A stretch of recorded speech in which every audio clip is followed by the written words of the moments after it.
This video is brought to you by Devout Decals, makers of reusable Catholic art for your home altar, your bedroom, and your home classroom. Francis wants you to stop resisting modernism. That's not news, of course, but he periodically will remind us that the biggest and most important value in the church is unity.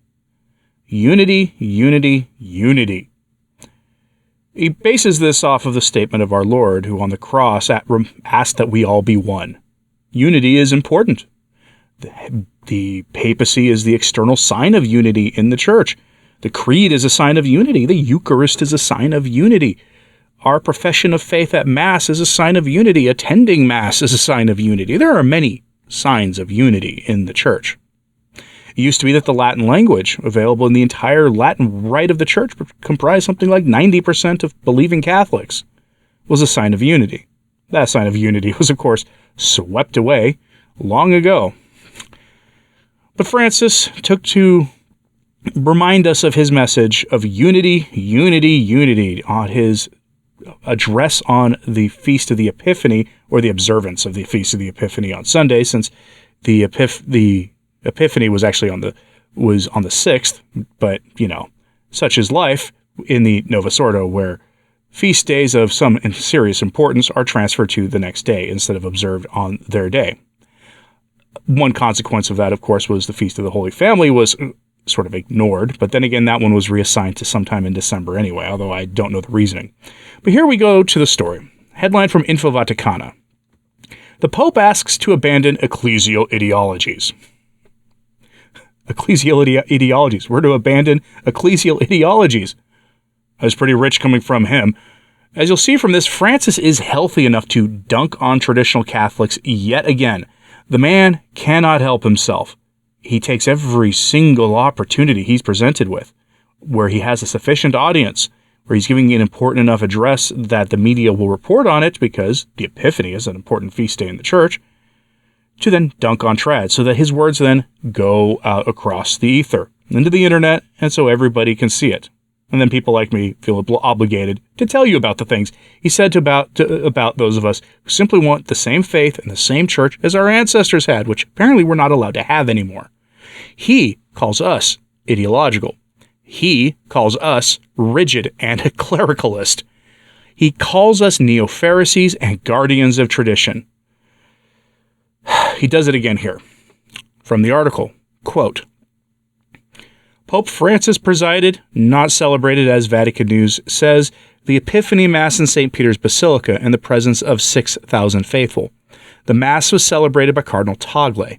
In his homily, Pope Francis said that the faithful are called to keep, quote, their eyes fixed on heaven with, quote, their feet on the ground and, quote, their hearts prostrate in adoration. No problem with any of that. The pontiff pointed out that the Magi is the human pilgrimage of each one of us from distance to proximity. The three who come from the east undertake the journey, quote, with their eyes directed towards the sky, the Pope explained. With their stare attracted by the celestial stars, they do not remain looking at the tips of their feet and withdrawn in on themselves. Prisoners of an earthly horizon, crawling downward in resignation or complaint. They raise their heads, and the Star of Bethlehem illuminates the meaning of their lives. It attracts them and shows them the way. This is the key that opens the true meaning of our existence, so that it continues to remain illuminated. The Bishop of Rome stressed that we need to love the Lord on the path of life. We need it on the path of faith, so that it is not reduced to a set of religious practices or an external garment, but rather it becomes a fire that burns within us and makes us passionate seekers of the face of the Lord and witnesses of his gospel. Furthermore, Francis took advantage of his homily to mention the serious lack of unity that exists within the church at this time. Speaking about the love of God, the Pope stated that, quote, we need it in the church, where instead of dividing ourselves according to our ideas, we are called to put God back at the center. We need it to abandon ecclesial ideologies, to find the meaning of Holy Mother Church. No ecclesial ideology, yes, ecclesial vocation, end quote. You first, Francis. You first. I'll remind everybody that Francis was the one who swept away the vast majority of traditional Latin masses with the stroke of a pen. He was the one who spends tireless, just unbelievable amounts of time calling us indeitrists, what even that even means, and rigid, and sweeping away the key aspects of the faith and taking every opportunity on Marian feast days to implement radical ideological declarations that then cause chaos in the church and cause headaches for the church. Talk about one of those for a moment, because he caused himself a headache. And we'll see how he handles it, because his opportunity he now has been given a request that is truly diabolical, and he can either respond to it in a rigid way, or he can violate what his own prefect for the Congregation for the Doctrine of the Faith is saying. Talk about that in a second. I just want to note one thing here. It's interesting that at that Mass for the Epiphany, he had Cardinal Tagle as the celebrant. It's long been reported that Tagle had been upset Francis in some way, usually because of his own mismanagement of various Roman curial offices. Tagle is a cardinal from the Philippines, and was considered a rising star in the Roman Curia. He was considered a Francis II, and he was youthful. He's a youthful, exuberant guy who gets along with young people, and he would fool a lot of people. Except for the fact that every time he opens his mouth, silly stuff comes out, like absurd stuff just comes out.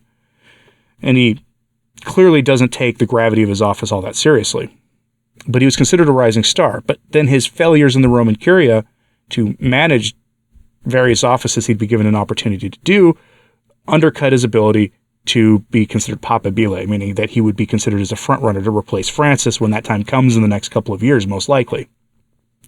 So it's interesting that at a high-profile Mass like that for the Epiphany, Tagle is the celebrant. That's a sign of endorsement. That is a sign of support for Tagle. There are a lot of choices of cardinals who are considered key candidates for being Francis II that he could have chosen for that. He could have chosen Mario Gresh, who was one of the key cardinals running the Synod on Synodality. He could have chosen Cardinal Zuppi, who has fooled already a lot of traditional Catholics because he has a love of the traditional breviary, but who is in every way a Procolian. Could have had him offer it, but he chose Tagle. That's interesting. He also didn't choose Fernandez, which is also interesting, but perhaps Fernandez is busy, especially given the news that broke this week. Anyway, I want to show you here the fruit of Francis's diabolical work. He's caused himself his own problem here. Headline from Info Vaticana. Wave of requests for papal blessings for double S couples. Papal blessings.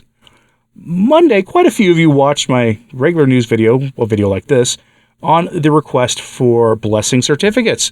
These spontaneous blessings that no way undermine the traditional teaching on holy matrimony for the church. They want blessings, official documentation, written proof that the church has, of course, surrendered on the issue.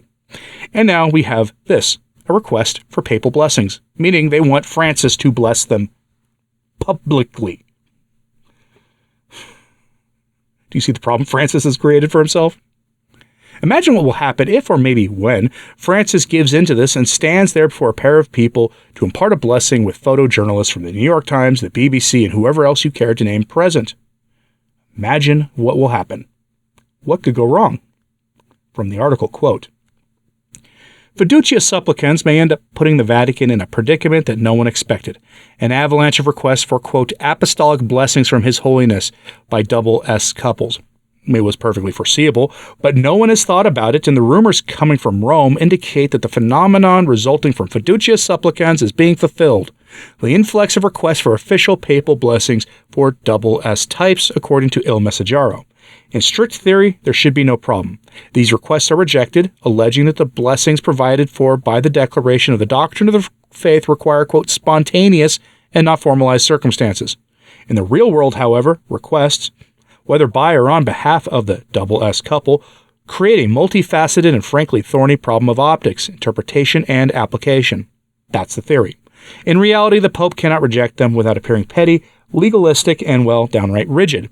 But he also cannot grant them without violating both the letter and the spirit of the same statement that created the dilemma. End quote. Well done, Francis. Well done. What do you think? Do you think he's going to give in to this? I actually think he probably will.